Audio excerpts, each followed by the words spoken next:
그동안 이제 택지 개발로 인해서 보상을 받는 공공택지 개발의 그 원주민들을 위해서 일을 했었고요. 주로 이제 보상금과 관련된 일을 지금 2007년도 변호사 시작한 이래부터 지금까지 계속 진행을 하고 있습니다. 그래서 어느 누구보다도 이제 공공 개발에 의해서 진행되는 사업들에 대해서는 많은 경험을 갖고 있기 때문에 지금 이 사업에 대해서 문제점에 대해서도 제가 좀 말씀드리고자 합니다. 그리고 재개발과 관련된 여러 문제점에 있어서 또 현금 청산자와 관련된 문제도 저희가 그동안 많이 다뤄왔기 때문에 그 부분과 같이 접목해서 현재 일어나는 도심복합 사업의 문제점 이 부분에 대해서 좀 얘기를 해보고자 하는데, 문제는 그렇습니다. 지금 이 법에 의해서 개발된 선례가 아직은 없습니다. 법을 제정한 지도 얼마 안 됐고 실제 사업이 추진되고 있는 지역도 그렇게 많지 않습니다.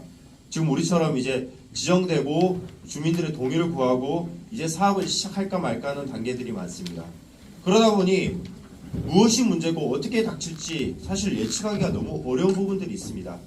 하지만 그동안 제가 공공주택 특별법에 의해서 개발되는 여러 신도시들을 봤기 때문에 어떤 점들이 문제가 있었는데 그 문제점들이 그러면 우리 사업에서는 보완이 될 것인가 아니면 오히려 더 우리를 옥죄는 결과가 나올 것인가에 대해서는 조금 더 고민해보고 말씀을 드릴 수 있다고 생각했기 때문에 오늘 이 자리에 참석하게 되었고요. 그 부분에 대해서 조금 고민해보고자 합니다. 제 소개는 뭐 오늘 중요한 게 아니니까 넘어가겠습니다. 도심공공주택복합 사업이라는 타이틀을 달고 있는데, 우리가 흔히 재개발을 하면은 도시 및 주거환경정비법이라는 법률이 있습니다. 거기에서 재개발 사업이 진행되는데 3기 신도시와 같은 대규모의 택지 신도시는 공공주택특별법이라는 곳에서 관장을 해서 법 체계가 서로가 달라요. 다른 이유가 있습니다. 하나는 민간개발을 위한 것이고 하나는 공공개발을 위한 것입니다. 그러면 여기에서 지금 우리가 하는 도심 공공주택복합 사업은 어느 법에 들어가 있냐면 공공주택특별법에 들어가 있습니다. 즉 민간개발 위주가 아닌 공공개발 위주로 해서 공익사업으로 해서 철저하게 관리하겠다는 그런 취지가 먼저 깔려 있습니다. 먼저 보면 압도적인 아파트 물량을 단기간에 최대한 공급을 해서 정리를 하기 위해서 이 법들을 다 제정했습니다. 지금 첫 번째는 왜 이렇게 했냐? 2020년부터 시작해서 갑자기 주택가격이 엄청나게 올랐죠. 그런데 신도시를 개발하고 이렇게 하기에는 시간이 너무나 많이 걸려요. 그러다 보니 기존에 재개발이 가능했던 지역들 중에서 공공주택지로 선정을 해서 빨리 개발할 수 있는 방법이 없을까라고 생각해서 먼저 시도를 한 것이 이 부분이고, 그래서 실제 재개발이 충분히 가능한 민간개발이 가능한 지역들에 대해서 우선적으로 들여다보고 지정을 해놨습니다. 개발이 어려운 어쨌든 저층 주거지 중공업 지역에 있어서 용적률을 완화하고 인허가 절차와 기간 단축을 목적으로 해서 순간적으로 아파트 공급을 늘리겠다는 그런 취지로 시작된 사업입니다. 자, 도심 공공주택 복합 사업에 대해서 보면은 첫 번째 사업 주체가 달라지는데, 사업 주체는 우리가 실제 생각하면 재개발 같은 경우는 조합에서 우리가 이제 주민들이 선정하는 조합에서 개발을 하고 그 개발에 따른 이익도 우리 원주민들이 나눈다라는 생각을 가질 수 있는데, 지금 도심 공공주택 복합 사업으로 넘어가면 사업자는 LH공사가 하게 되어 있습니다. 이 LH공사가 여러분들 땅을 다 보상하겠습니다라고 해서 보상금을 다 산정해서 알려줍니다. 그 평가는 감정평가사들에서 여러분들이 갖고 있는 재산들, 토지, 건물 등에 대해서 다 재산을 알려줍니다. 그러면 여러분들은 그 돈을 통지를 받고 둘 중에 하나를 해야 됩니다.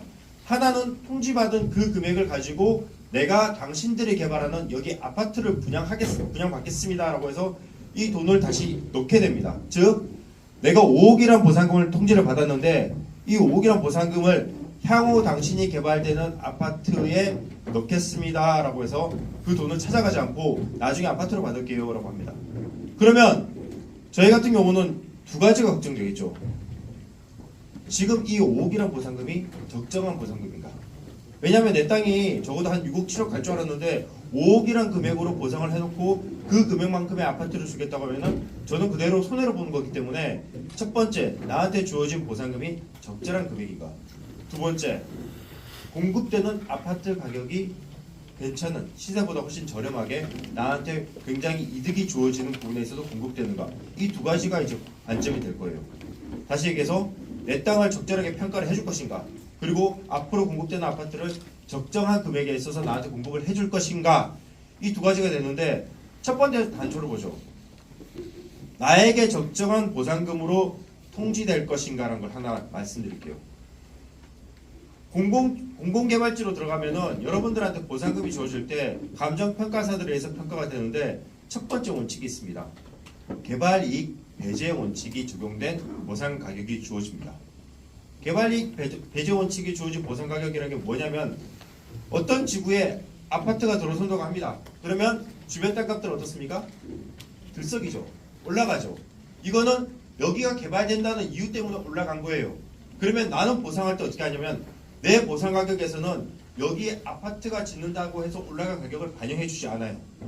예를 든다면 내 땅이 지금 100원이라고 만약에 그냥 예정을 하면은 100원인데 여기가 개발된다고 하니까 주변 땅값들이 다 이제 150원으로 올라갔어요. 근데 내 거는 개발된 이익을 뺀다고 하니까 어떻게 보상돼요? 100원에서 일반적으로 상승될 만한 상승 여지를 하면 한 105원에서 110원 정도로 보상이 되는 거예요. 그렇게 되면 여러분들은 이제 당장에 어떻게 됩니까? 옆으로 이사를 못 가요. 왜냐? 나는 110원을 보상받았는데 옆에 땅들은 벌써 150원이 되었어요. 자, 그렇다면 나에게 주어지는 첫 번째 관건, 보상금이 적절한 거라 했을 때 개발 이익이 배제되는 원칙이 적용되는 법인 이상은 여러분들한테 시세에 따른 보상이 주어진다는 느낌을 쥐어주기가 굉장히 어렵습니다. 그럼 일단 나는 보상에서 약간 손해를 보게 돼요. 두 번째, 나한테 지금 아파트가 공급된다고 하는데 적정한 가격에 싸게 공급한다고 합니다. 하지만 지금 얼마가 분담될지에 대한 분담금, 공급 가격에 대해서 아무런 예시가 없어요. 이렇다 할 것이다 라고 추정 가격만 넣을 뿐이지, 향후 경기가 좋아지면은 이익이 많이 남아서 여러분들 공급 가격을 좀 싸게 할 것이고요. 향후 경기가 안 좋아지면은 좀 더 높은 가격으로 분양되기 때문에 실제 일반 분양 가격과 여러분들이 받는 가격과 별 차이가 없을 겁니다 라는 얘기가 나옵니다. 그렇다면은 내 땅은 싸게 보상을 받고 받는 아파트는 거의 비슷한 가격에 받는다면은 과연 나한테 주어진 이익이 무엇일까? 그런 걱정이 이제 여러분들한테 주어지게 되는 거예요. 이 두 가지가 해소가 안 됩니다. 물론 공공에서 하기 때문에 수익성에 대한 사업이 없기 때문에 나한테 되도록이면은 수익성을 많이 돌려주지 않을까라는 기대감이 있을 수 있어요. 하지만 공공으로 개발할 때 사업자는 크게 부담하는 게, 여러분들 부담하는데 일단 아파트만 지어서 문제가 되는 게 아니라 공공에 맞는 역할을 해야 됩니다. 그러다 보니 우리 쪽에 지어지는 아파트를 보면은 임대 아파트 수준이 굉장히 높게 되고, 일반 분양가도 분양가 상한제라는 명목에 있어서 일반 분양가도 분양가를 낮게 분양합니다. 즉 수익이 많지 않게 돼요. 수익이 많지 않은 사업에서 여러분들한테 분담금을 배정하라면, 수익이 많았다면 여러분들은 분담금을 적게 내도 괜찮을 텐데 수익이 많지 않으니까 결과적으로는 여러분들은 조금 더 많은 분담금을 낼 수밖에 없어요. 이 부분이 지금 해소가 안 됩니다. 제가 공공사업으로 해서 개발한다면은 첫 번째, 공공에서 여러분들한테 보상을 한다는 것은 좋아요. 그래서 개발이익을 배제한다는 건 좋지만은 실제 여러분들한테 다시 공급을 한다면은 뭐 건축비라든지 무엇이라든지 이런 부분들을 해가지고 최소한의 분담금을 주겠다 이런 취지보다도 조성원가 기준으로 해서 조성원가의 마이너스 몇십 프로 하겠다. 예를 들면 조성원가가 100이면은 여러분들한테는 조성원가에서 마이너스 20을 해서 80에 공급하겠다. 일반 분양가는 조성원가 대비 한 120% 분양되는데 여러분들한테는 조성원가 대비 80%, 20% 조성원가보다 싸게 공급하겠다. 이런 조건들이 먼저 나와 있다면은 여러분들은 조금 더 낮은 보상가를 받는다고 하더라도 나중에 최종적으로 수익이 될 수는 있습니다. 하지만은 지금은 그게 아니라 연동되는 여러 가지들이 다 불확실해요. 만약에 우리 같은 경우는 민간 재개발에 있어서는 개발되고 나서 남은 이익이 있으면 최종적으로 누가 가져가요? 조합이 가져가고, 조합이란 거는 조합원들이 모여서 만든 단체이기 때문에 결국 조합원들이 가져가게 돼 있는 거예요. 근데 공공주택 개발 같은 경우는 이익이 남으면 선배정되는 것이 우리들한테 오는 게 아니라 주변의 인프라, 도로라든지 기반 사업하는 데도 또 들어가야 되는 부분들이 또 생깁니다. 그게 공공의 이익을 위해서 하는 부분이기 때문에 그렇습니다. 결국은 공공의 이익에 여러분들의 다수가 일정 부분 희생을 당할 수밖에 없는 그런 환경으로 간다는 게 지금 이 사업의 맹점이에요. 그러다 보니 제가 다시 한번 이 사업을 하고 싶다면 사업 시행자인 LH공사한테 이렇게 말씀드리고 싶어요. 보상가를 정할 때 개발 이익이 어느 정도 반영된 금액으로 해야지만이 원주민들이 손해를 보지 않는다. 그 부분에 대한 보완 자격이 없으면 실제 이 사업을 진행하기는 어려울 수 있다. 두 번째는 만약에 분양되는 가격이 지금 현재 여러 가지 요건에 따라서 그래도 여러분들한테 싸게 공급한다고 얘기하고 있다면은 어느 정도 쌀지에 대해서는 가늠할 수 있는 무언가의 잣대를 줘야 됩니다. 그 잣대를 주지 않는 이상은 여러분들은 나중에 일반 분양가보다 높아도 어떻게 할 수가 없어요. 그래서 얘기가 드리는 게 제가 조성원가 기준을 말씀드리는 거예요. 조성원가 대비 얼마 정도. 그리고 마지막으로 제가 오늘 시간이 많이 주어진 게 아니기 때문에 이 공공개발 문제점에 대해서만 잠시 말씀드리고 끝내야 되는데 마지막 하나만 더 말씀드리면 오늘 건설하시는 이제 여러 설계 부분에 있어서 나오셨지만은 신도시 지역에 가서 LH공사나 SH공사가 짓는 아파트들 한번 가보시면은 느낌이 좀 다를 겁니다. 민간에서 짓는 아파트라고 하지만은 실제 발주자가 LH공사거나 SH공사면은 기본 설계와 자재를 SH공사와 LH공사가 정해줘서 공사비를 정해놓고 하게 됩니다. 민간에서 와가지고 설계를 하고 우리가 이만큼 들어가니 이 돈을 주세요라는 게 아니라 이 돈을 줄 터이니 공사를 하라고 이제 만들어 놓는 구조가 됩니다. 그래야지 분양가 상한제라든지 여기에 맞춰서 수익이 남습니다. 그렇게 되면 어떻게 되냐면 아주 기본적인 심플한 자재들을 씁니다. 저 같은 경우도 SH공사가 지은 레미안 포레라는 아파트를 들어갔었어요. 이름은 레미안 포레입니다. 레미안에서 지었습니다. 삼성물산이 지었습니다. 하지만 레미안에서는 자기들이 설계하지 않았고 자기들이 공사 품목들, 자재들 정하지 않은 상태에서 주어진 것 가지고 공사를 했기 때문에 들어가서 보면은 인테리어를 새로 해야 되나 할 정도로 굉장히 심플합니다. 민간에서 짓는 아파트라고 보기가 어려운 부분들도 분명히 나중에 나올 겁니다. 이런 부분들에 대해서 하나하나 아직 해결되지 않고 그냥 동의만 구하면 갈 수 있다고 지금 얘기한다면은 여러분들이 가고자 하는 지금 방향이 전혀 주어지지 않고 어디에 갈지도 모르는데 그냥 가보자는 손으로 지금 짚고 가는 것밖에 되지 않아요. 그래서 이런 부분들에 대해서는 저희도 앞으로 계속 연구하고 여러분들에 대해서 정보를 계속 전달해 드리려고 노력하겠습니다. 오늘 좋은 시장은 어쨌든 제가 좀 짧았기 때문에 이렇게 말씀드리고 좀 이따가 질문사항이 있으면 제가 질문을 받으면서 답변을 드리겠습니다. 오늘 PT를 좀 준비하는데 구체적으로 설명을 드리기 시작하면 시간이 좀 많이 걸릴 것 같아서 좀 생각을 했습니다. 양해해 주시기 바랍니다. 예, 고맙습니다. 네, 대표 건축사 주영재입니다. 지금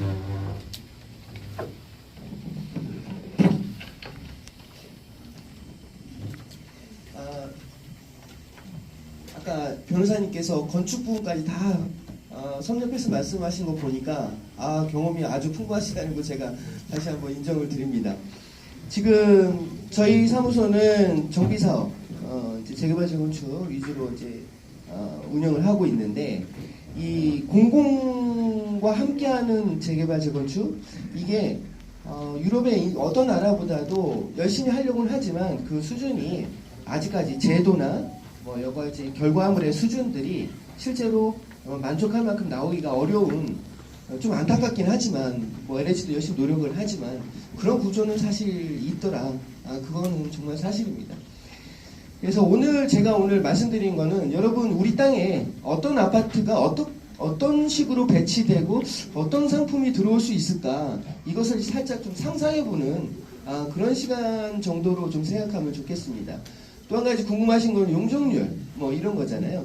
그 용적률에 관해서는 다시 한번 이제 중간에 다시 한번 저희가 말씀을 드리고 우리 단지가 이런 정도의 밑그림으로 갈 수 있고 더 이상도 갈 수 있겠구나 이 정도 이제 상상하고 해보는 그런 시간 가지면 좋겠습니다.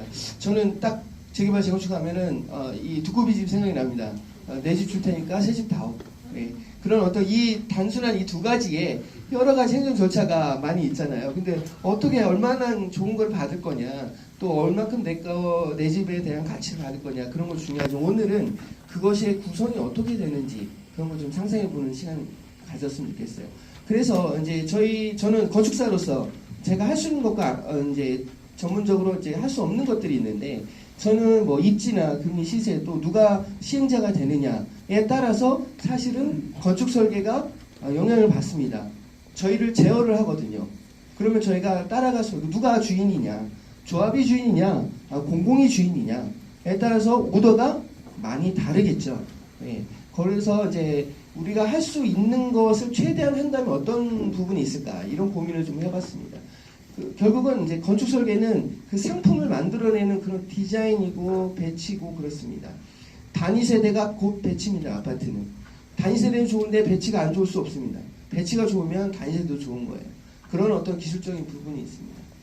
그래서 저는 우리가 현대 지금 시대의 아파트가 가질 수 있는 어떤 가장 좋은 가능성에 대해서 저희가 또 나름 사무소에서 이제 R&D로 연구를 하고 있습니다. 어떻게 아파트 편편일률적인 아파트에서 소비자들이 좀 자율적으로 이렇게 선택할 수 있는 폭을 넓힐 수 있을까? 또는 외부의 어떤 테라스나 이런 것들이 지금같이 지금 다 마스크 쓰고 계신데 외부와 이렇게 연결되는 그런 지점들을 어떻게 더 만들어 갈 것인가? 근데 이것을 보지 않은 사람들은 또 그 공간에 가지 않은 사람들은 그 비교를 할 수가 없거든요. 그래서 3차원적으로 어떻게 미리 알려드릴까 이런 고민을 하게 됩니다. 제가 이제 설계를 임할 때는 아파트는 항상 이렇게 적층되어 있습니다. 그래서 제가 선택해도 이제 내가 원하는 층수에 좀 미치지 못할 때도 있죠. 근데 1, 2층 없이 5, 6층이 없고 5, 6층 없이 20층, 30층이 없습니다. 그 얘기는 저층부는 저층부 나름대로 있어야 되는 거죠. 그러면 저층부는 항상 소외돼야 되느냐? 1층에는 꼭 어린이집 가야 되냐? 어린이집만 있어야 되냐? 이게 아닌 거죠. 저층부는 저층부 나름대로의 테라스나 아니면 확장된 어떤 지하 면적이나 이런 것들을 갖게 하고 기준층은 가장 프로토타입의 기준이 되고 최상층 같은 경우는 어떻게 해서든지 어떤 하늘하고 맞닿는 부분이잖아요. 그 위에 지붕이 위에 세대가 없어요. 그러면 그 안에서 또 단독주택 같은 그런 마당 같은 것들도 디자인이 되어야 합니다. 여러분 이제 3베이, 4베이 들어보셨죠? 거의 이제 아파트 전문가들 많이 투자하시는 분들 많이 아시고 3베이와 4베이 차이는 뭐냐면 방개수, 전용 면적 똑같습니다. 근데 앞으로 넓어진 그 면적이 다르죠. 여기서는 방 한 개가 맨 뒤에 있잖아요. 그래서 앞에 있는 길이가 다른 것에 따라서 앞에 이 서비스 면적이 달라져요. 서비스는 발코니를 확장해서 내가 내 실로 쓸 수 있는데 그 길이가 달라지거든요. 반드시 이를 대단지는 이 4베이 아파트로 가야 됩니다. 그런데 이제 좀 이따 말씀드리겠지만 공공으로 갈 경우에 3베이 아파트가 성장될 가능성이 매우 높아집니다. 그분들이 3베이를 좋아서가 아니라 여러 가지 제약 조건 때문에. 그래서 기타 요소로 저희는 아주 이렇게 가성비 있게 이렇게 돈이 많이 들이지 않고 감성적인 부분, 우리 라이프 스타일을 맞출 수 있는 그런 디자인들이 우리 아파트에 꼭 필요합니다. 단지 내 이제 출입구 부분에 우리 강아지들 발 씻을 수 있는 공간, 이 수도꼭지 하나가 얼마나 되겠습니까? 그런데 그런 공간적인 어떤 디테일, 우리의 삶을 만들어가는 그 받아들이는 그런 디자인이 필요한 거죠. 자, 배치 보겠습니다. 이거는 지금 우리 아파트 배치가 아니라 우리 서울의 그 유명한 잠실의 대장주라고 하는 헬리오시티입니다. 여기는 가격이 높긴 한데 글쎄 이 아파트가 과연 5, 6년전에 지어진 아파트라고 할 수 있을까 싶어요. 앞동에 이렇게 넘어지면 머리가 닿을 것 같은. 근데 물론 제약이 있습니다. 여기는 항공 고도 제한 때문에 층수를 많이 못 올려요. 근데 용적률은 높여줬어요. 사업하라고. 그랬더니 어떻게 돼요? 아주 그냥 빡빡하게 지을 수밖에 없는. 예. 물론 앞에 세대는 좋을지 몰라도 이게 그 배치입니다. 어마어마하게 넓은데 이 동간 거리가 무시무시한 거죠. 왜? 키를 눌렀으니까. 자, 우리의 사이트입니다. 우리의 입지는 뭐 여러분이 다 잘 아시고. 자, 우리는 제2종 일반 주거지역으로 갈 수도 있고요. 제3종 일반 주거지역으로 갈 수 있어요. 그게 뭡니까? 땅에도 다 색깔이 있고 거기에 이름을 지어줬어요. 그래서 자연독지 지역이면 함부로 건축 행위를 할 수가 없어요. 기존에는 숲이 우거졌겠죠. 마찬가지로 2종과 3종은 용적률의 차이가 있습니다. 예, 근데 현재는 우리가 2종의 대부분이 2종이죠. 그럼 우리 3종으로 갈 수 있습니까? 갈 수 있습니다. 대신에 뭐 해야 돼요? 땅을 내어놔야 돼요. 공원, 도로, 학교, 뭐 등등등 공공시설들 더 많이 내어줘야 돼요. 자, 그러면 분모가 작아지겠죠. 예, 용적률은 땅의 면적의 몇 배의 면적을 위로 올릴 수 있느냐거든요. 그러면 200%와 300% 당연히 300%가 좋죠. 예를 들면 300%가 좋은데 땅 면적이 작아요. 100제곱미터야. 근데 200%는 200제곱미터야. 그럼 2 곱하기 400을 할 수 있지만 3일 하면은 300제곱미터잖아요. 용적률이 높아도 땅이 작아버리면 아무 소용이 없는 거죠. 예. 그래서 이렇게 보면 이제 저희 땅이 이제 13만 9천 제곱미터 정도가 됩니다. 학교가 위에 있어요. 자, 학교가 북쪽에 있다는 얘기는 좀 불리한 부분이 있어요. 아파트가 학교 근처에서 높이 올라갔을 때 학교의 운동장에 그림자 하나만 있어도 그 둥을 지울 수가 없어요. 그러니까 무조건 떨어지고 키가 낮아져야 돼요. 그래서 학교가 여기 이 학교는 이 앞에 있는 이 부분을 아예 공공공지로 내어놓는 게 더 유리하겠죠. 그 다음에 녹지를 설치해도 이쪽으로 녹지를 설치해서 건물이 좀 앞쪽에 있어야 더 유리한 거죠. 이렇게 구상을 해봤습니다. 그래서 제 3종일 때는 약 30%의 기부 체납이 필요합니다. 이 빗금친 면적이 약 우리 대지의 30%가 돼요. 자, 2종일 때는 요 정도만 공공공지로 내어놔도 되거든요. 그 대신 용적률이 250%, 3종일 때는 용적률이 지금 280%까지 가능한 상태예요. 그래서 저희가 아파트 주동을 이렇게 배치를 해봤습니다. 예. 학교에서 떨어져가지고 이제 기부 체납을 하고 이렇게 그랬더니 이 정도의 배치가 나오고 임대주택은 좀 구석 쪽에 배치를 했어요. 그래서 총 3개 정도의 단지, 임대주택 단지 포함해서 4개 정도의 단지로 구성이 됩니다. 그 다음에 아까 말한 제가 동간거리 말씀드렸죠. 동과 동 사이가 떨어져 있을수록 넓은 조경을 같이 쓸 수 있는 조경 공간이 더 넓어지겠죠. 예. 그런데 공공으로 할 경우에 이제 가장 공공에서 주장하는 게 사업성을 높여주겠다라고 하면서 주장하는 게 용적률을 높여주겠습니다 이렇게 얘기하거든요. 용적률을 높여주면 그 용적률에 해당하는 만큼 땅을 내어놔야 돼요. 그러니까 거의 개친도찐이라는 표현 맞죠? 분모가 작아서 땅이 작았는데 용적률이 높아졌어. 그냥 현재 땅인데 용적률은 좀 낮아. 어떤 게 좋을까? 이게 면밀하게 분석을 해야 됩니다. 또 그래 알았어. 기부채납 조금만 하고 용적률 높여줄게. 이렇게 가기가 지금 공공에서 그 공공특별법이 거기까지 제어를 하기가 어려운 상황인 거죠. 그러니까 단순한 어떤 표면적인 한 단어가 실제로 우리 전문가가 보기에는 그 효과가 별로 없을 경우가 꽤 많다는 얘기죠. 그래서 이렇게 넓은 농지가 구성되는 아파트가 되어야 합니다. 우리는. 그 다음에 상가도 필요합니다. 이게 아까 말한 헬리오시티, 그 비싼 헬리오시티의 상가예요. 그 프라자 상가라는 말 들어보셨어요? 그냥 박스형 상가입니다. 그냥. 그런데 저희는 이제 상가는 평당 분양가가 단세대 우리 주거보다 더 높아요. 그러니까 상가가 잘 구성이 되면 훨씬 더 수익률이 높거든요. 그래서 상가 계획은 반드시 특화되어야 됩니다. 그래서 어떤 스토리텔링, 몰링 할 수 있는 몰이라는 단어가 이제 상가에서 매우 중요한 어떤 키워드거든요. 내가 일로 갔더니 또 다른 가게가 보이고 저기가 뭐지 하면서 체류 시간이 길어져야 되는 거죠. 그런데 이런 박스형 상가는 뭐예요? 목적형입니다. 3층에 뭐 있지, 학원 있지, 뭐 있지 이렇게 그 학원을 들고 이제 나오는 거죠. 그런데 이렇게 몰 형식으로 돼 있으면 훨씬 더 상가의 어떤 활성화와 매출이 높고 또 매출이 좋아진다는 얘기는 분양가에도 영향을 미치고 또 상가에 계속 지수성이 더 높아지는 거죠. 그래서 저희가 디자인한 상가입니다.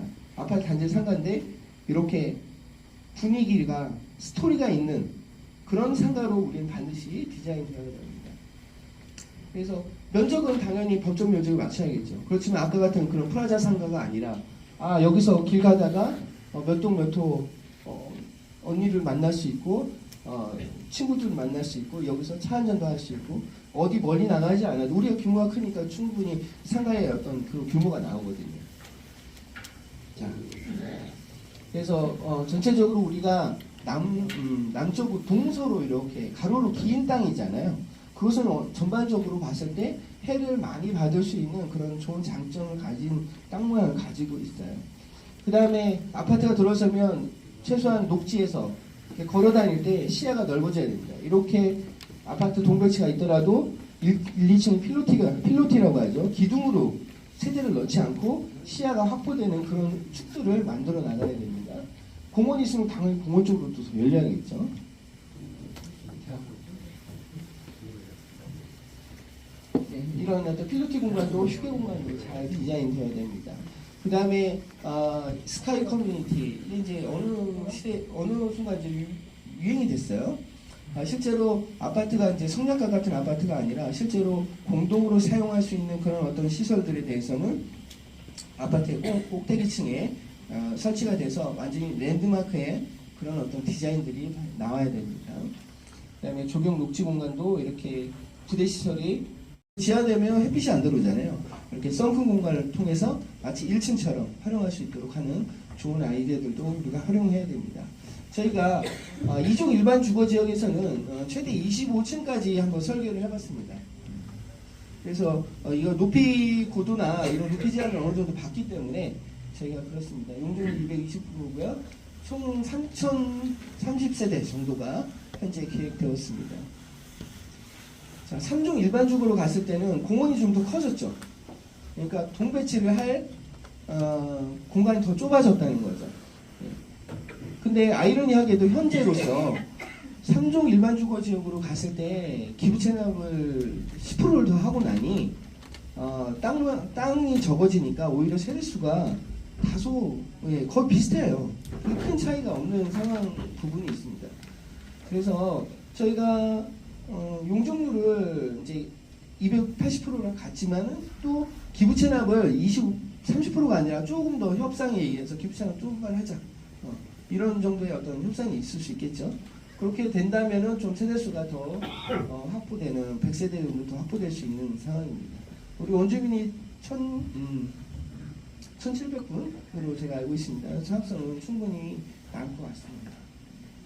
그래서 2종과 3종이 때 실제로 면밀하게 어떻게 비교가 되는지도 저희가 분석을 해놔서 우리 이제 운영진에서 판단할 수 있도록 비교 자료를 저희가 검토를 해서 했습니다. 자, 요거는 이제 단세대 구성인데, 이게 이제 코너형이라고 합니다. 그래서 같이, 이제 맞동풍은 되지는 않지만, 거실하고 주방하고의 어떤 환기 정도는 되죠. 근데 이 평면은 기존의 판상형 평면보다 좀 아기자기한 면이 있어요. 그래서 젊은 사람들이 좋아하죠. 이게 맞동풍이 되는 보통 여러분의 눈에 익은 포베이 아파트입니다. 전체가 한 14에서 15m가 되죠. 요 점선 부분이 발코니 확장 부분 실사용 면적이죠. 이런 아파트들이 이제 이런 디자인들이 반드시 들어가야 상품으로서 여러 가지 이제 장점들이 있죠. 실사용도 코너형, 5구형도 포베이형으로 현재 배치가 되었습니다. 그다음에 임대주택 같은 경우는 1.5룸 정도로 구성했습니다. 자, 이제 주동예인데 이거는 이제 일반 상업지역에서 주동 모습이에요.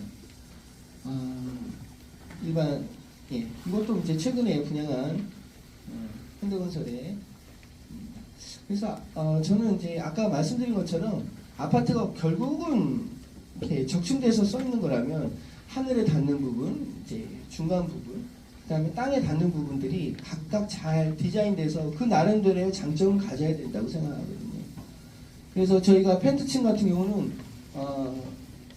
이게 넓은 세대로도 할 수 있지만 밑에 세대 기준층하고 똑같은 분양 면적으로 다락층을 갖고 넓은 마당을 가질 수 있는 테라스가 3m 정도 넘으면 저는 테라스를 생각 안 하고 마당이라고 생각하거든요. 이런 어떤 디자인도 저희가 구현을 하고 있습니다. 그 다음에 여러분 이제 주방에서 오후 2시가 해가 제일 좋잖아요. 오후 2시에 주방에서 불을 안 켜고 요리하실 수 있는 분 계세요? 우리 아파트는 주방이 좀 소외돼 있어요. 물론 모든 인테리어 비용으로 보면 주방이 제일 비쌉니다. 근데 주방이 남쪽에 있는 경우가 없죠. 물론 음식도 좀 잘 사가고 그러니까. 근데 맨 위에 층에서는 위에 적층된 게 없으니까 창을 중간으로 이렇게 끌어옵니다. 그러면 빛이 이렇게 걸러져서 이렇게 주방 안쪽으로 깊이 들어오겠죠. 마치 단독주택의 주방 같은 천장이 높은 이런 형태의 어떤 구성도 저희가 디자인을 특화하고 있습니다. 그 다음에 또 한 가지는 복층형으로 84 복층형으로 마당 2개를 갖는 방 개수 볼까요? 방 3개 맞습니다. 그 다음에 거실, 주방, 팬트리, 현관 다 있죠. 근데 마당이 2개를 갖는 그런 디자인도 저희가 구현해서 지금 디자인을 하고 있습니다. 근데 그 마당이 여러분 테라스가 고층이 맨 고층에 있으면 그 황소바람을 가지고 그 고층에서 뭘 할 수가 없어요. 근데 저희 디자인은 각각 옆에 단위 세대가 그 바람들을 막고 시선 적도도 차단이 돼서 자기만의 어떤 고유한 마당을 쓸 수 있는 그런 디자인 특화를 개발했습니다. 자, 이런 모습입니다. 전혀 다른 세대에 방해받지 않는 그런 구조죠. 또 이번에 저희가 사업승인 받은 그런 디자인입니다. 이렇게 맨 위에 세대들은 아주 특별하게 스페셜하게 디자인해서 랜드마크의 그런 기능을 갖는, 또 이것도 마찬가지로 앞에 거실을 오른쪽으로 넘기면서 이런 넓은 마당이 생깁니다. 그럼 저층부는 이렇게 테라스를 갖는 그런 구조로. 그 다음에 이게 지하 1층인데요.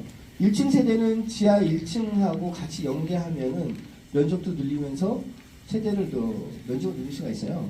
근데 지하에 세대 있는 거 보신 적 있어요? 그건 법적으로 안 돼요. 그렇지만 1층도 있고 지하 1층도 있으면 법적으로 가능합니다.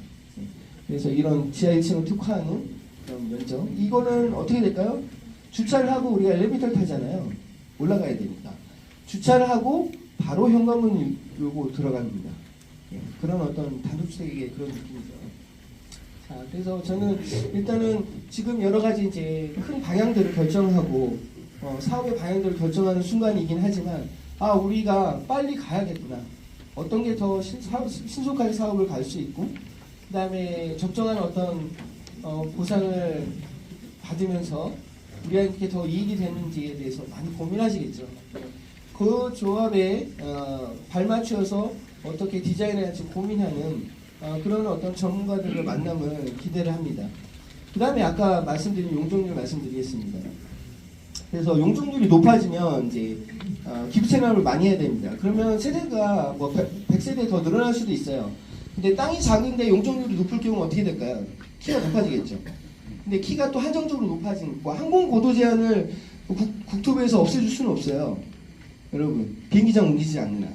그러니까 국토부에서 해줄 수 있는 거는 최대하지만 그것들이 실제로 구현을 했을 때 우리가 상상하는 만큼 그렇게 되어지지 않는다는 거죠. 용적률이 높아졌고 공원은 많이 내어놨어요. 그럼 땅이 좁아지만 용적률이 높아져서 실제 사는 100세대가 더 늘었어요.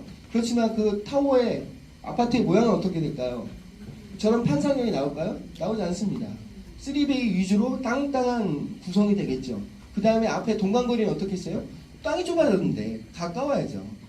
그러면 세대의 구성들이 전체적인 상품성이 아까 같은 그런 넓은 녹지를 갖는 그런 아파트 구성하기가 실제로는 어려워요. 그래서 저도 진짜 LH 하고 싶은 말이 많이 있는데 그런 어떤 실제로 용적률이 높고 조합의 이익을 더 했으면 실제로 다른 법들이 그것들을 연관지어 가지고 실제적으로 더 조선 아파트가 돼야 되는데 그런 부분들이 약간 이제 좀 아쉬운 부분이기도 합니다. 그렇지만 오늘 여러 가지 이런 어떤 미래의 어떤 우리 아파트의 모습을 좀 상상하면서 어떻게 빨리 신속하게 더 좋은 방향으로 진행할까에 대한 어떤 고민거리 아니면 어떤 행복한 고민 그런 하는 시간 됐으면 좋겠습니다. 감사합니다.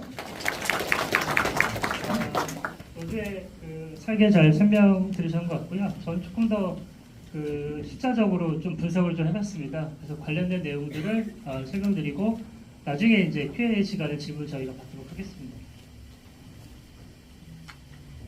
지금 전체적으로 저희 사업 면적은 13만 9천 제곱미터고요. 2,926세대 정도 지금 LH에서 만들고 있다고 지금 설명을 했습니다. 전체적으로 설명 말씀하셨지만 저희가 제2종 지역이 대부분이고요. 준주거 지역이 한 1.7% 정도 됩니다. 현재 공급허가 사업은 현재 진행 중이고 아마 올해 3월에 주민 공납 공고가 있을 예정인 걸로 알고 있습니다. 그래서 반드시 주민 동의서 진구의 60% 이상 필요하고요. 이걸 진구하려면 그다음에 필요 요건이 안 되면 지구지역은 해제가 됩니다.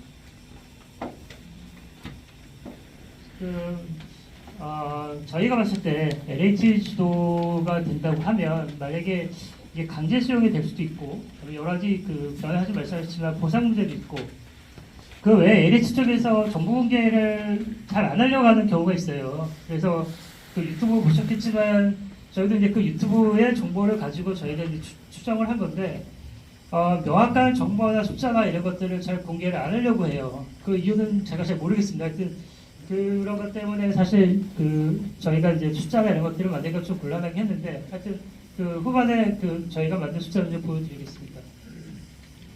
여러 가지 지금 뭐 도심 복합사회에 대한 여러 이슈들이 지금 제시가 되고 있고요. 그래서 LH가 만약에 시행할 경우에는 아마도 주민 이익이 아니라 공공성을 제일 먼저 우선할 거고요. 사실 이 법 자체가 공공성 우선자는 법으로 해서 만들어진 거기 때문에. 다음에 공공복합 추진 시에 이제 낮은 주민 동의율로 지금 이 사업이 추진이 됩니다. 그래서 만약에 민간 개발 같은 경우에는 75% 동의가 있으셔야 되고요. 여기 계신 주민들 모두. 하지만 공공복합 가격에는 아까 말씀드린 67%입니다. 다음에 10% 동의율로 현재 공공복합 사업이 신청이 될 상황이고, 그래서 여러 가지 주민들에 대한 그런 이 전반적인 의견이나 이런 것들이 잘 수렴이 안 될 수 있는 그런 구조가 될 가능성이 많다는 것 같습니다. 그래서 이러한 것들을 보완하기 위해서 국회에서도 작년에 법안을 발의했습니다. 그래서 도시의 공공주택 복합 사업이 이 도시의 다양한 수요를 충족하기에는 매우 부족한 실정이라는 거고, 그래서 도시인 복합 개발의 혁신지구를 지정해서 민간도 같이 주도를 해서 개발해라. 이렇게 또 국회 발의가 된 상황이라서 아무래도 공공복합에 대한 문제가 많이 있는 걸로 또 국회에서도 논의가 되고 있는 것 같습니다. 그래서 공공복합 사업하고 민간 개발하고 한번 비교를 해봤습니다. 그래서 지금 이 LH에서 발표한 게 용적률이 267%인데, 만약에 LH에서 한다고 하면 공사비의 약 4%가 LH 이윤으로 귀속이 됩니다. 그래서 지금 저희가 추정하기로는 한 8천억 정도가 공사비가 될 것 같은데, 그게 4%만 해도 거의 360억 가까이가 이제 LH로 이제 넘어가는 게 되는 거죠. 거기다가 공공임대, 공공자가로 해서 반드시 신규 세대 수가 20%가 돼야 되고요. 그 외에도 이제 일방적인 개발이 될 수 있는 가능성이 있습니다. 사실 이제 민간 개발의 경우에는 물론 이제 저희도 신규 세대 수를 20%는 임대해야 되지만 저희는 일반 임대가 되는 거죠. 그래서 공공 임대가 아니라 일반 임대가 되는 거고, 그다음에 주민 주도의 개발이 이루어질 겁니다. 또 개발 방식이나 보상 문제도 이제 조합원들의 이제 초의회를 위해서 결정이 되기 때문에 주민의 이익을 최선으로 해서 개발이 진행될 것 같습니다. 만약에 이제 민간 개발이 된다고 하면 여러 가지 이제 방식들이 있습니다. 여러분들이 잘 아시는 이제 조합 방식이 있을 수 있고요. 그다음에 이제 지정 개발자라는 방식이 있습니다. 그래서 조합은 이제 조합 초의회를 통해서 모든 것들이 결정이 되고, 그다음에 지정 개발자는 토지 등 소유자 전체 회의를 통해서 이제 모든 것들이 결정이 됩니다. 똑같은 이제 이름만 다르지요. 주민분들이 다 결정을 하시는 그런 사업이 진행이 되는 거죠. 그래서 조합 방식은 예를 들면 이제 이사회나 대의원회들이 있어서 이제 운영이 되고요. 그다음에 정비사업위원회를 통해서 재정개발자 방식 운영이 됩니다. 설계는 모두 이제 설계 말씀 주셔서 이거는 넘어가겠습니다. 그래서 제3종과 제2종 지금 배치해서 저희가 설계를 했고요. 민간 할 경우에. 그래서 민간개발 제3종과 민간개발 제2종일 경우에 두 가지의 경우를 저희가 가정해서 구체적으로 저희가 한번 숫자를 만들어 봤습니다. LH 숫자는 저희가 LH에서 만든 설명의 숫자가 저희가 수정을 한 거기 때문에 약간의 좀 오차가 있을 수 있고, 저희가 만든 것도 지금 계략적인 설계이기 때문에 이 부분이 아주 정확하지 않을 수 있습니다. 계략적인 숫자를 보면 지금 상가 부분만 봐도 이 LH도 물론 상가가 있는 걸로 같지만 걔네가 어느 정도 상가를 지을지 이런 정보가 전혀 없어요. 그래서 일단 상가 부분은 저희가 빼고 상가 부분에 대한 저희 수입을 저희가 예상을 했고요. 다음에 일반 분양인 경우에는 저희가 LH 숫자는 일반 분양이 한 2,600만 원 평당 받더라고요. 그래서 저희도 똑같이 2,600만 원을 했을 경우에 얼마 정도 일반 분양의 수익이 나올까 했더니 LH는 한 9천억 정도, 그다음에 저희가 이제 민간 3종이나 1종을 할 경우에는 1조 가까운 분양 수입이 예상이 됩니다. 그 외에 이제 공공임대, 공공자가 수입들이 있고, 그다음에 이제 제일 중요한 여기 계신 조합원들이 갖고 가실 분양가가 있습니다. 실질적으로 지금 분양가는 LH에서는 그 조합원을 한 8% 정도 할인해서 팔겠다고 하는데 지금 보통 저희가 본다고 하면 8%는 너무 낮은 숫자거든요. 근데 보통 만약에 조합원을 일반 분양가를 대비를 하면 보통 15%에서 20% 가까이 그 할인을 합니다. 그래서 저희가 이제 15%를 만약에 보통인 경우에 할인했을 경우에 저희가 그 계산되는 분양가는 그 한 2,200만 원 정도, 적어도 한 2,100만 원 정도까지 떨어지게 되는 거죠. 그래서 조합원들이 부담하게 되는 그런 분담금이나 이런 것들이 많이 낮아지게 되는 겁니다. LH보다는. 다음에 저희가 좀 구체적으로 공사비도 한번 저희가 추정해봤습니다. 그래서 토지비는 저희가 똑같고요. 다음에 건축비 같은 경우에는 저희가 550만 원 평당 해서 똑같이 저희가 계산해봤습니다. LH는 왜 금액이 올라가 있냐? LH가 가져가는 그 아까 4%의 그 분양 수입이 있습니다. 그래서 그게 거의 한 380억 정도가 되는데요. 그 부분이 건축비에 녹아 들어가면서 이 건축비 자체가 워낙 높아지게 됐고요. 그 외에 이제 인허가 비용, 다음에 이제 분양하게 되면 이제 분양 경비들, 다음에 이제 그 소유권 보존이 있습니다. 그래서 만약에 나중에 이제 그 등기 이전할 때 드는 비용들 세 군데 내셔야 되고요. 그런 비용들은 거의 비슷하게 나오게 됩니다. 다음에 이제 기타 그 비용들이 있고, 다 이제 금융권 비용이라고 하면 뭐냐면 이제 중도금 대출이나 이주비 같은 대출 그런 거에 대한 이자 비용이나 그런 수수료들이 들어가 있습니다. 그래서 요거는 제가 계략적으로 한번 추정을 해봤고요. 그리고 최종적으로 저희가 사업 수지를 한번 비교해봤습니다. 그래서 LH를 저희가 이제 저희가 유튜브에서 나온 그 숫자를 가지고 저희가 추정을 해보는데 비례율 자체가 한 100% 정도가 나오지 않을까 추정을 하고 있고요. 다음에 만약에 이제 저희가 이제 자체적으로 만든 설계 계획에 따른 저희가 그 수지 분석을 해봤을 경우에 민간 3종일 경우에는 한 143%, 그다음에 민간 2종일 경우에는 148%가 나오게 됩니다. 오히려 더 2종이 더 숫자가 좋은데요. 아까도 그 설계에서 말씀드렸지만 지은 면적 차이가 있습니다. 만약에 3종 같은 경우에는 저희가 가려면 공원도 내놔야 되고 땅도 내야 되고 해서 면적 자체가 줄어들기 때문에 그래서 오히려 더 민간 개발 2종 자체가 더 비례율이 더 좋게 나오게 되는 거죠. 현재 지금 보게 되면. 그래서 개발 방식에 따라서 사업 기간의 단축과 다음에 여러 가지 들어가는 그 개발 이익의 차이가 반드시 있습니다. 그래서 조금 더 구체적으로 들어가서 분양가도 저희가 한번 추정을 해봤는데요. LH 같은 경우에는 지금 공공임대, 공공자가는 사실 그 공공임대이기 때문에 아마 조합원들이나 여기 계신 분들한테는 상관이 없을 것 같고요. 만약에 59나 84 타입을 같은 경우에 볼 경우에도 이 조합원들이 내야 될 이 분양가 자체가 지금 LH는 거의 6억 8억이지만 실질적으로 지금 민간개발 2종 같은 경우에는 5억에서 7억까지 지금 떨어지게 됩니다. 그러니까 그 부담해야 되는 금액 자체가 훨씬 더 적어지게 되는 거죠. 그래서 제일 여러분들이 궁금해하시는 분담금을 한번 추정해봤습니다. 이제 2억 같은 경우에는 아마 여기 계신 분들 빌라 살고 계시는 분들이 대부분 2억 정도 그 가치가 될 거라고 저희가 생각하는데요. 만약에 비례율이 100% 됐을 때, 다음에 148% 됐을 때 권리가액 자체가 2억이 되고 하나는 2억 9,700이 됩니다.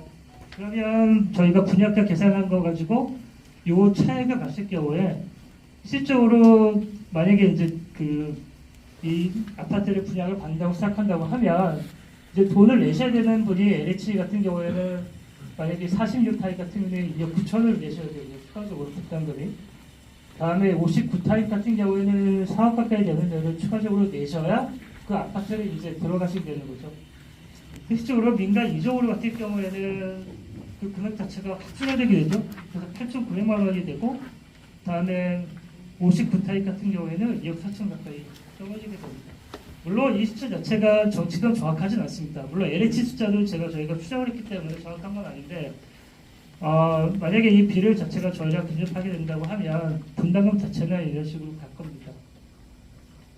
다음에 단독 같은 경우에 저희가 5억 정도 종료자산을 봤을 경우에 LH 같은 경우에는 그 59타입은 한 1억 가까이 분담금이 나오고요. 그 다음에 민간 2종이 같은 경우에는 오히려 환급이 나오게 됩니다. 그러니까 오히려 2억이라는 돈을 환급을 받게 되시는 거죠. 물론 이제 84 타입은 이제 평수가 넓어지기 때문에 한 2,100만 원 정도 분담금이 나오고요. 다음에 이제 7억이면 아마 이제 상가를 갖고 계신 분들일 텐데, LH나 민간이나 다 환급은 될 것 같습니다. 대신 이제 얼마 정도 환급이 될 것이냐에 대한 금액 차이가 있을 수 있겠죠. 그래서 예를 들면 뭐 46 타입이 LH 같은 경우는 2억이지만 민간 이쪽으로 같은 경우에는 거의 6억 가까이 되는 데를 환급받을 수 있다는 저희 계산이 나옵니다. 현재 저희가 지금 생각하고 있는 R은 지금 공간복합 사업을 이제 처리할 수 있거든요. 그래서 여러분들이 이제 중위 발의를 50%로 하시게 되면 그 50% 안을 가지고 철회를 우리가 할 수 있습니다. 그러면 성남시에서 이제 이거를 내부적으로 고민하고 해서 이제 지정 해지비 공고를 고시가 되고 다시 이제 저희가 성남시에 이 구역을 다시 한번 이 예정 지역으로 저희가 요청을 하게 되면 저희가 이제 한 6개월에서 1년 정도 검토하게 되고 정비 예정 계획 공고가 되면 그때부터 저희가 다시 민간 재개발 사업을 진행할 수 있습니다. 어제 공고할 사항은 따로 받겠습니다. Q&A. 저는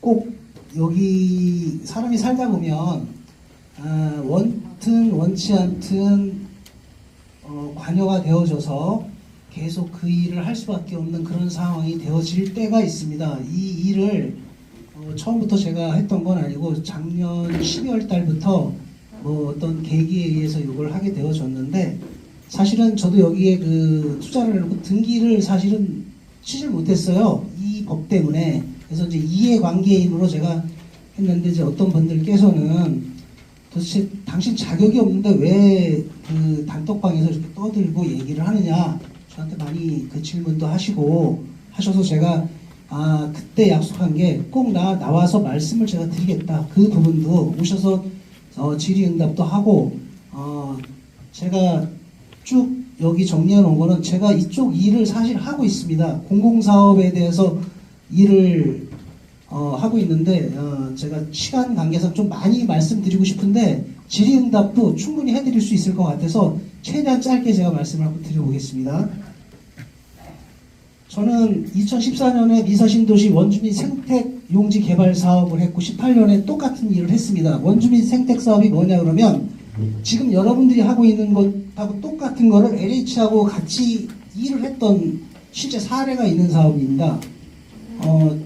나중에 또 제가 설명을 드리겠지만 사업의 방식을 이해해야 알 수 있고 토지주가 모르게 되면 이런 것들을 모르게 되면 나중에 돌이킬 수 없는 일이 저처럼 되는 일들이 만들어질 수가 있어서 제가 오지랖을 좀 넓게 이 일을 하게 됐던 겁니다. 그리고 2019년 3월에 원주민 대토 사업을 제가 지금 하고 있는데 이때 동시에 뭐가 있었냐 그러면 18년도에 했던 여수지구가 너무 바빠서 가까워요. 여기서 가까운 데 있습니다. 모란에 있는데 그 일이 바빠서 제가 신경을 사실 못 썼습니다. 그러다 보니까 원주민 대토 사업의 어떤 그 주민협의체 자체에서 받는 게 3기 신도시 중에 과천이 제일 적게 받았어요. 굉장히 적게 받고 굉장히 거의 다른 지역에 비해서 실제 거래 사례에 비해서 보통 딴 데 1.6, 1.7을 받았는데 거기는 1.4 정도밖에 못 받았어요. 지금 말씀드린 건 공시지가의 가격을 말씀을 드리는 거예요.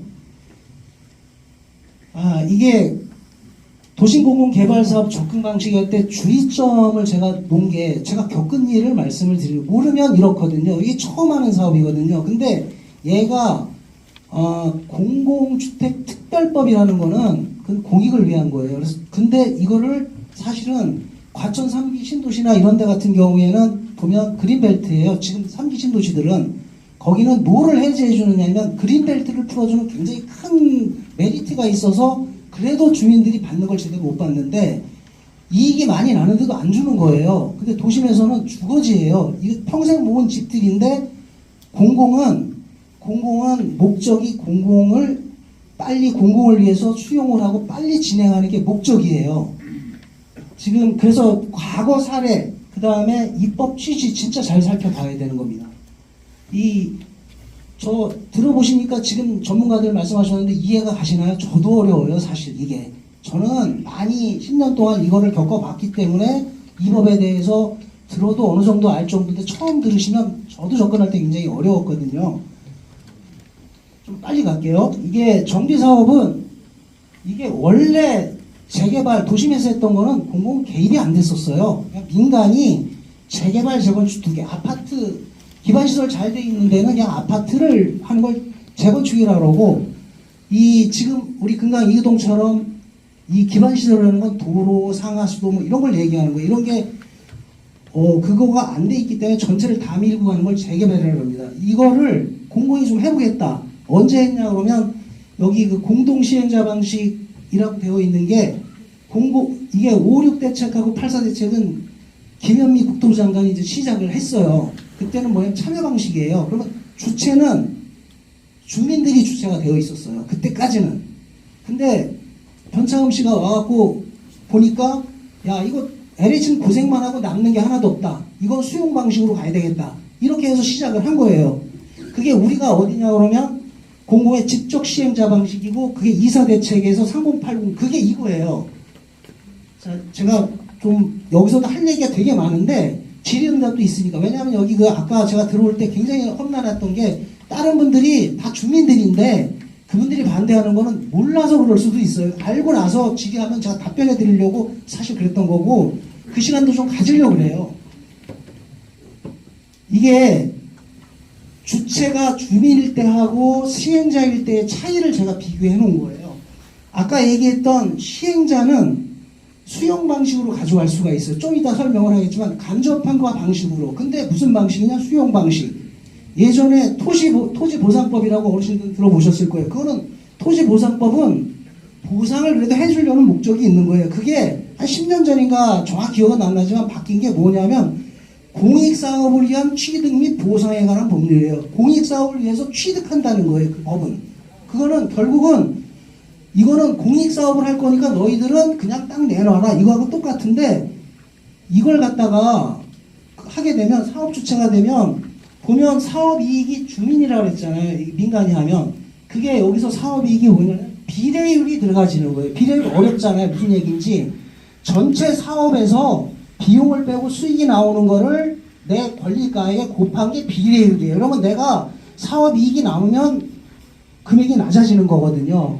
그래서 사업은 타이밍인데 타이밍도 공공이 하면 우리가 정하지 못해. 공공이 하는 대로 다 결정해놓고 사업 좋을 때 나중에 간다. 사업이 자기가 가져간다. 그래도 우리는 할 말이 없는 거예요. 근데 금강 이동이 사업성이 나쁜 데가 아니에요. 이런 거는 어디다 하는 거냐 그러면 지금 저런 게 들어온 건 원래는 삼지신도시나 이런 데 해야 되지만 만약에 도심에 한다 그러면 정말 사업성이 안 나오는데 가서 그걸 해야죠. 왜냐면 주민이 사업성이 안 나오니까 민간도 다 포기했으니까. 그런 데가 증산 4구역이에요.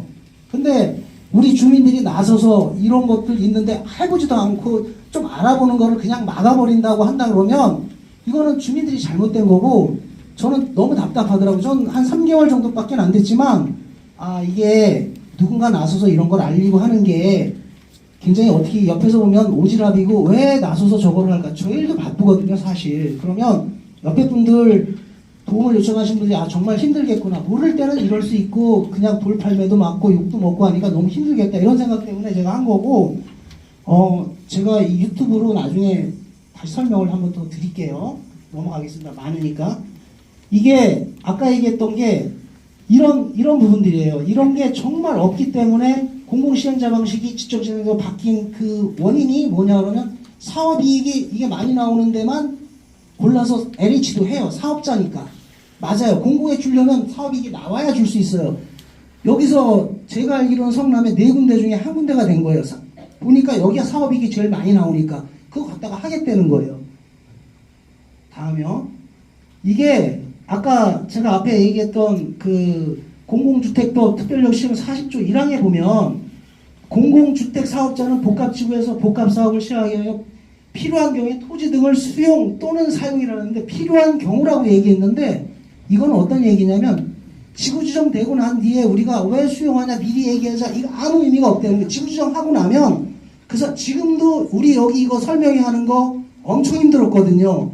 왜 주민들 알 권리를 정확히 알고 그때 판단이 늦지 않은데 왜 그것도 데모하고 반대하고 전 이해를 못하겠어요. 제가 아까 그 앞에서 저도 한번 말씀드리겠다더니 그거는 딴 데 가서 얘기하고 자기들 얘기하신다고 그러더라고요. 그래서 좋다. 그럼 일단 들어오셔서 질의하면 답변해드리겠다 얘기를 말씀을 드렸고요.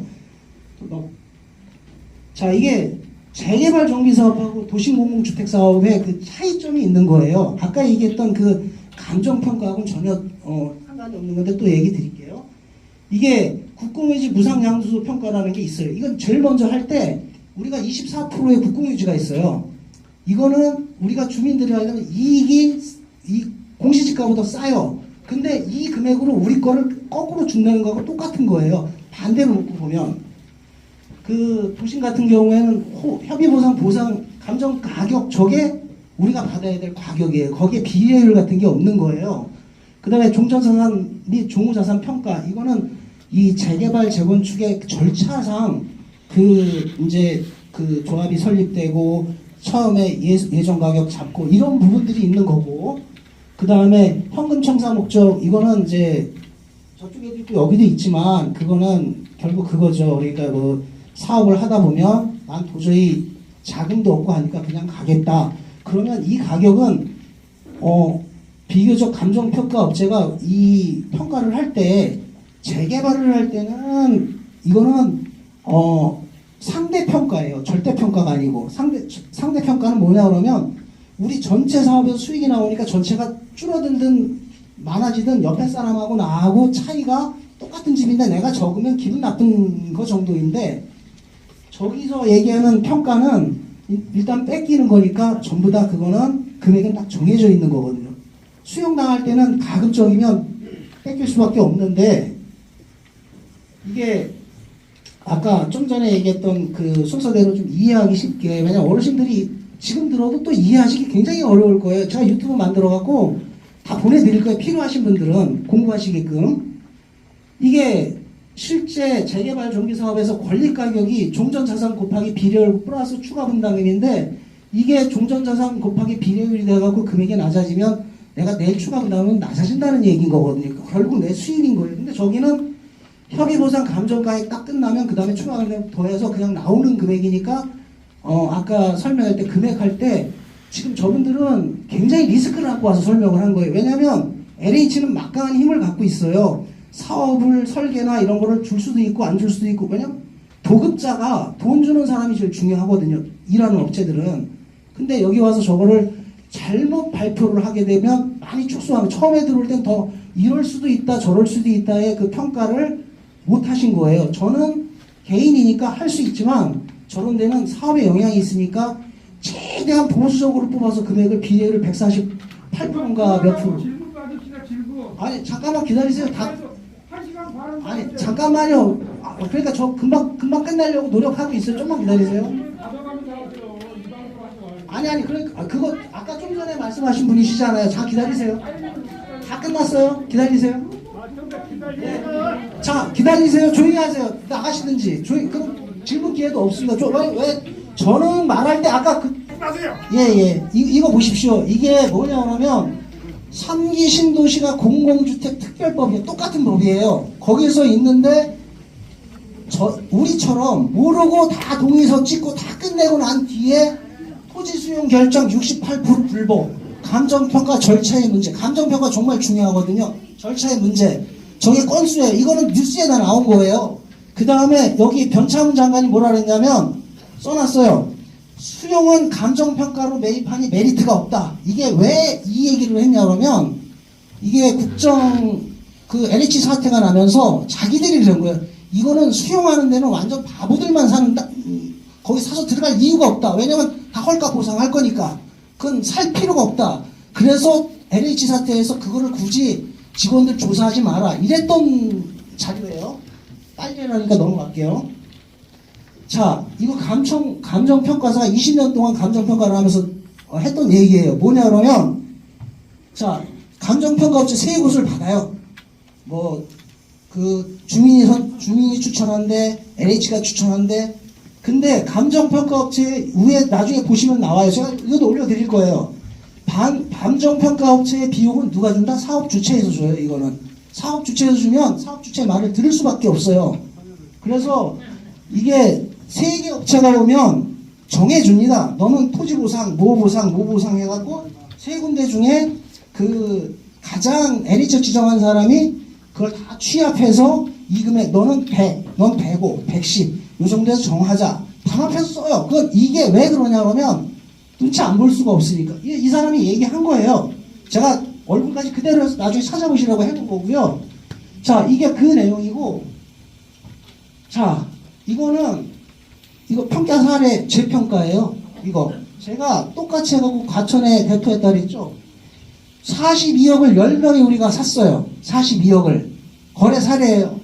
근데 이거 지정되고 3년 후에 평가가 바로 나오는 게 아니라 3년 후에 나요. 지금 지정되면 평가가 15억 나왔어요. 42억이 평가 나왔는데 이의 신청했죠.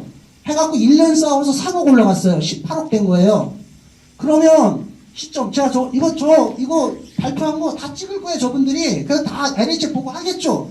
해도 상관없어요. 제가 뭐 그런 거 무서워서 못하는 게 아니니까 알려드리는 겁니다. 어떤 정도의 문제가 있는지 본인들도 자기들 재산인데 자 평가 손실이 약 27억 취등록세 이자 다 제외하고 이렇게 된 거예요.